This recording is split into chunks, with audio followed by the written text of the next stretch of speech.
అందరికీ నమస్కారం. అమ్మ మాట అమ్మాయి బాట ఛానల్కి స్వాగతం. ముందుగా మీ అందరికీ కృతజ్ఞతలు. Thank you. మీ ముందుకి ఇలా రాగలిగే అదృష్టం నాకు కలిగినందుకు.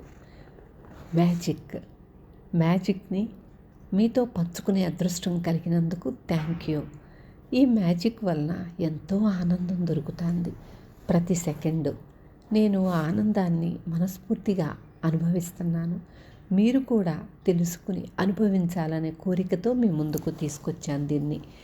ఇది చివరి వరకు వినండి, లైక్ చేసి షేర్ చేయండి.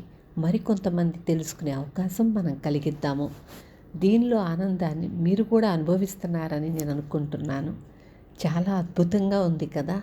ప్రతి సెకండు మనం ఈ మ్యాజిక్ను కృతజ్ఞతను తెలపటం వలన కలిగే మార్పుల్ని చూస్తా అంటే చాలా ఆనందంగా ఉంది. మొదలు పెట్టుకుందామా? 8వ రోజు మ్యాజిక్ దినుసు. కృతజ్ఞత నిండిన హృదయానికి ఎప్పుడూ విందు భోజనమే అని ఒక WK కెమెరాన్ అనే ఆయన చెప్పారు. ఆయన వ్యాపారవేత్త, రచయిత కూడాను. మరొక్కసారి చెప్పుకుందామా?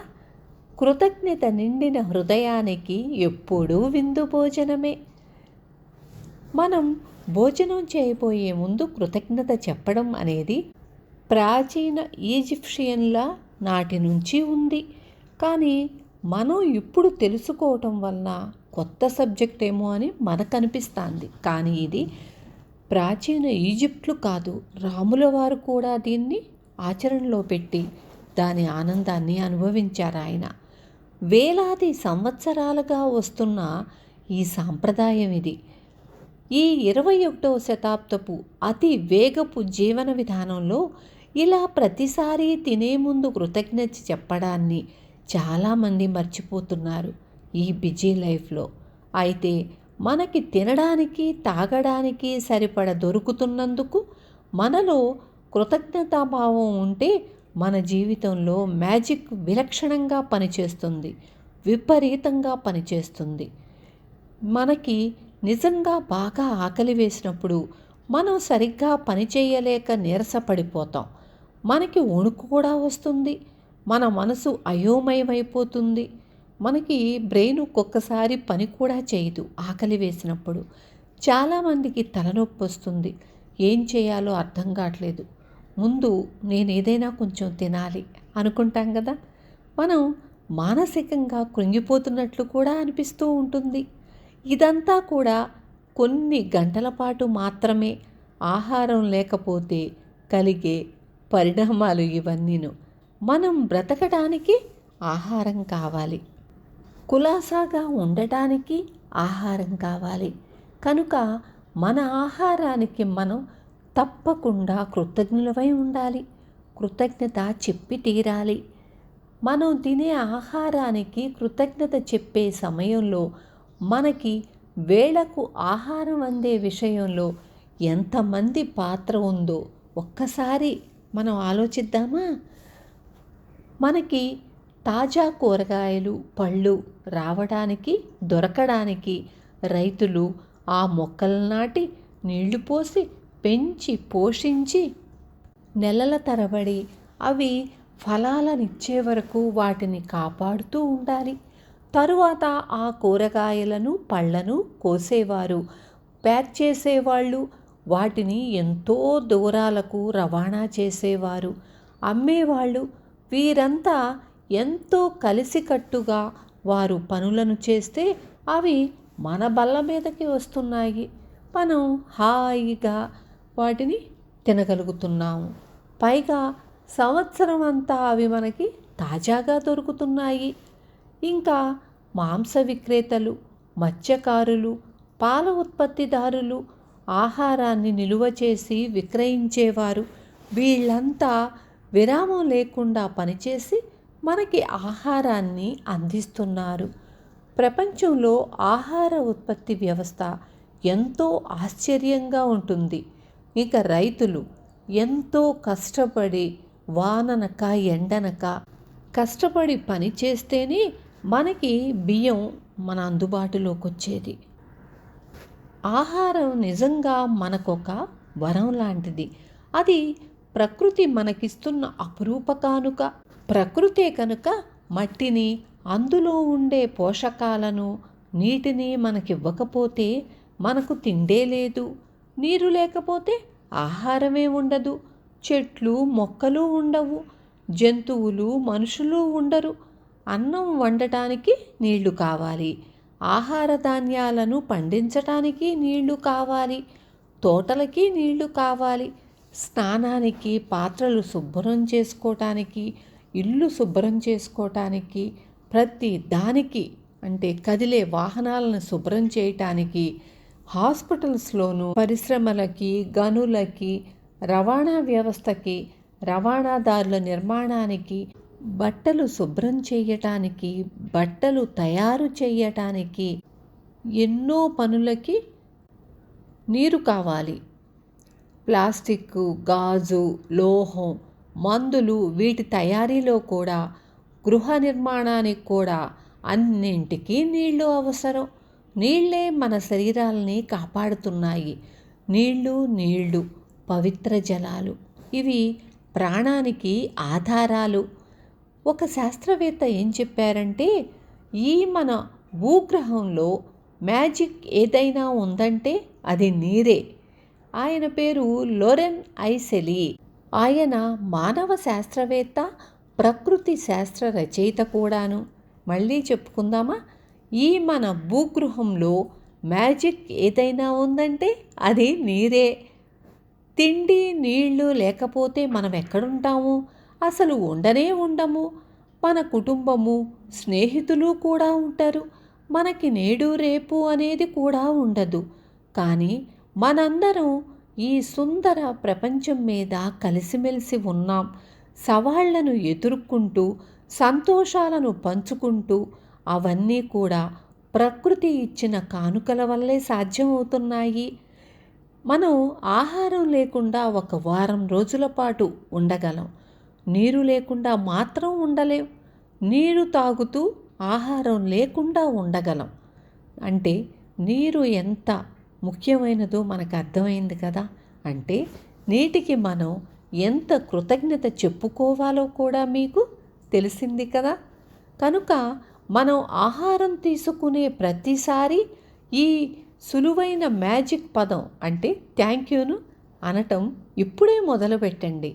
అది మనకి లభించిన ఆహారం, నీళ్లు అనే అద్భుతమైన వరాలకు ఒక గుర్తింపు, ఒక కృతజ్ఞత. ఒక చిన్న కృతజ్ఞత మాత్రమే కదా మనం చెప్పగలిగేది. మనం నమ్మలేని నిజం ఏమిటంటే, మనకి లభిస్తున్న ఆహారానికి, నీళ్ళకి ఎప్పుడు కృతజ్ఞతలమై ఉంటామో అది మన జీవితాలపై ప్రభావం చూపడమే కాక, మన కృతజ్ఞత ప్రపంచంలోనే ఆహార ఉత్పత్తిపై కూడా ప్రభావం చూపిస్తుంది. చాలినంత మంది తమకి దొరుకుతున్న తిండికి, నీటికి కృతజ్ఞత చూపితే అది ఆహార కొరతతో బాధపడే వారి అవసరాలను తీరుస్తుంది కూడాను. ఆకర్షణ సూత్రం ప్రకారం, న్యూటన్ క్రియ ప్రతిక్రియ సూత్రం ప్రకారం జనం యొక్క కృతజ్ఞత అదే పరిణామంలో పనిచేసి ఆహారం లేని పరిస్థితి ఏర్పడవచ్చు. మనకి ప్రపంచ ప్రజలందరి ఆహార అవసరాలు తీరతాయి. భూమి మీద ఆహారానికి కొరతే ఉండదు. అంతేకాదు, మనం తినే తిండికి, తాగే నీటికి మనం చూపించే కృతజ్ఞత మనం జీవితంలోని ఇతర విషయాల మీద కూడా మ్యాజిక్ చూపిస్తుంది. మనకి ప్రియమైన అన్ని విషయాల చుట్టూ బంగారు జలతారు అల్లుతుంది. మనం కోరుకునే అన్ని విషయాలను మన వైపు ఆకర్షింపచేస్తుంది. మనం చూపించే ఒక చిన్న కృతజ్ఞత ఇన్ని విషయాలకు దారితీస్తుంది, నాందివచనం పలుకుతుంది. పూర్వకాలంలో తమ ఆహారాన్ని, నీటిని ఉపయోగించబోయే ముందు దాన్ని తమ కృతజ్ఞతతో ఆశీర్వదించేవారట. అట్లా చేస్తే అవి పరిశుద్ధమవుతాయని వారు నమ్మేవారు. ఇప్పటి కాలంలో క్వాంటమ్ ఫిజిక్స్ యొక్క కొత్త ఆవిష్కరణలను చూడండి. అబ్జర్వర్ ఎఫెక్ట్ అనే సిద్ధాంతాన్ని గమనించండి. దీని ప్రకారం మన పూర్వీకులు చేసే పని ఎంత మంచిదో అర్థం చేసుకుందాము. అబ్జర్వర్ సిద్ధాంతం ఏం చెబుతుందంటే, మనం ఏ పదార్థాన్నైనా నిశితంగా పరిశీలించినప్పుడు ఆ పరిశీలన ప్రభావం ఆ పదార్థం మీద ఉంటుందట. మన ఆహారం మీద, నీటి మీద మన కృతజ్ఞతా దృక్కులను కేంద్రీకరించామనుకోండి, అప్పుడు వాటి శక్తుల నిర్మాణంలో మార్పు వచ్చి అవి శుద్ధం కావచ్చేమో. అప్పుడు మనం తినే ప్రతి పదార్థము మన ఆరోగ్యానికి తోడ్పడవచ్చు కదా. ఆలోచించండి. మనలోని కృతజ్ఞతాభావపు ప్రభావాన్ని వెంటనే మనం అనుభవించాలంటే మనం తీసుకునే ఆహారాన్ని ఆస్వాదించాలి. అప్పుడు వాటి పట్ల మనం కృతజ్ఞత చూపుతున్నామన్న మాట. తిన్నామా హడావిడిగా పళ్ళు చేతిలో ముద్ద, పళ్ళెంలో ముద్ద, నోట్లో ముద్ద అనేటట్లుగా తింటారు చాలామంది. హడావిడి, టైం అయిపోతుంది, ఇలా ఉంటారు. అలా కాదు. మనం తినే ప్రతి మెతుకుని ఆస్వాదిస్తూ తినాలి. దానికి గౌరవాన్ని ఇవ్వాలి, మర్యాదనివ్వాలి. కృతజ్ఞత నిండిన మనసుతో ఆనందిస్తూ ఆహారాన్ని తినాలి. మనం ఆహారపు రుచిని గ్రహిస్తూ తినాలి. తాగే నీళ్ల రుచిని, పరిమళాన్ని ఆస్వాదించాలి. అంతేకాని గబుక్కున నోట్లో పోసుకొని మింగకండి. మనం వాటి రుచిని, వాసనను అనుభవిస్తూ తీసుకుంటే అవి మనకి మేలు చేస్తాయి, లేకపోతే పని చెయ్యవు. మనం వాటి మీద ఎంత దృష్టిని కేంద్రీకరిస్తే వాటి రుచి, పరిమళం అంత పెరుగుతాయి. ఈరోజు మనం ఏం తిన్నా, తాగినా, అంటే భోజనం చేసినా, ఒక పండు తిన్నా, ఏదైనా చిరుతిండి తిన్నా, ఏదైనా నీళ్లు సేవించినా, ఆఖరికి డ్రింకులు కానీ, జ్యూసులు కానీ తాగినా ఒక్క క్షణం వాటికేసి చూద్దాం. చూస్తూ మన మనసులో కానీ, బయట కానీ మన మ్యాజిక్ మంత్రం థ్యాంక్ యూ అని చెబుదాం. వీలుంటే ఒక ముద్దను ఆస్వాదిస్తూ తిందాం. అది మన ఆనందాన్ని పెంచటమే కాదు, మనలో మరింత కృతజ్ఞత కలిగేలా చేస్తుంది. రచయిత ఏం చెప్తున్నారంటే, మీరు నాలాగా కూడా చెయ్యొచ్చు. నేనేం చేస్తానంటే, నేను నా ఆహారానికి, నీళ్లకు కృతజ్ఞత చెప్పేటప్పుడు వాటి మీద మ్యాజిక్ ధూళి చల్లుతున్నట్లు వేళ్ళు ఆడిస్తాను. ఆ మ్యాజిక్ ధూళి నా ఆహారాన్ని శుద్ధం చేస్తుందని నేను ఊహిస్తాను. అలా చేసినప్పుడు నిజంగా కృతజ్ఞత అనేది ఒక మ్యాజిక్ దినుసు అనే భావం కలుగుతుంది. నేను తినే ప్రతి పదార్థానికి, తాగే ప్రతి పానీయానికి ఇలాగే చేస్తాను. మీకు కూడా ఇది ప్రభావితంగా కనిపిస్తే మీరు కూడా మీ చేతుల్లో ఒక మ్యాజిక్ ధూళికి చల్లే పరికరం ఉందని ఊహించుకోండి. దానిలో నుంచి మీ ఆహార పదార్థాలన్నింటి మీద, పానీయాల మీద మ్యాజిక్ ధూళి చల్లుతున్నట్లు ఊహించుకోండి. చాలా బాగుంది కదా, అద్భుతంగా ఉంది. మనం కూడా పాటిద్దాం ఈ రోజు నుంచి. రోజులో ఎప్పుడైనా ఆహారం తీసుకునే ముందో, నీళ్లు తాగే ముందో థ్యాంక్ యూ అనే మ్యాజిక్ మంత్రం చెప్పడం మర్చిపోతే, ఆ విషయం గుర్తు రాగానే కళ్ళు మూసుకొని మర్చిపోయిన సమయంలోకి మానసిక ప్రయాణం చేసి అప్పుడు మళ్ళీ కృతజ్ఞత చెప్పుకుందాం. ఎక్కువసార్లు కనుక అలా ఆహారానికి కృతజ్ఞత చెప్పటం మర్చిపోతే మరునాడు ఇది చెప్పుకుందాం. కానీ అట్లా మర్చిపోకుండా గుర్తుపెట్టుకుందాం. ఎప్పుడు తాగేది, తినేదానికి మనం అప్పుడే చెప్పుకుందాం. ఒకరోజు కృతజ్ఞత చెప్పడం మర్చిపోయినా ఆ ప్రభావం మన కలల సాకారం మీద ఉంటుంది. జీవితంలోని అతి సామాన్యమైన విషయాలకు, అంటే తిండి, నీళ్లు వంటివి సామాన్యమైనవే అయినా అవి మన జీవితంలో అత్యంత ముఖ్యమైనవి కనుక వాటికి చెప్పే కృతజ్ఞతలో గాఢత ఉండాలి. ఆ స్థితిని మీరు పొందినప్పుడు తప్పకుండా మన జీవితం మీద మ్యాజిక్ పనిచేస్తుంది. వీలు లేదు, టైం కుదరటం లేదు, బిజీగా ఉన్నాను, అస్సలు ఇవాళ చాలా పనులున్నాయి అనుకుంటాం. అలా కాదు, ప్రతి దానికి మనం కృతజ్ఞత చెప్పుకుంటూ ఉండాలి. దాని యొక్క రిజల్ట్ మనకి అప్పుడే కనిపిస్తుంది. త్వరలో కనిపిస్తుంది. కొంచెం ఒక్కొక్కసారి లేట్ అవ్వచ్చు, కానీ మనం చేసే పద్ధతిని మాత్రం వదిలిపెట్టొద్దు. మర్చిపోవటం అనేదే ఉండదు కృతజ్ఞత చెప్పడం. ఈరోజు అభ్యాసం మ్యాజిక్ దినుసు. బుక్ తీసుకుని రాసుకున్నారు కదా, ఇప్పుడు రాసుకోండి. 1. మన అదృష్టాలను లెక్కించుకుందాం. మన జీవితంలోని 10 అదృష్టాల జాబితా వేయండి.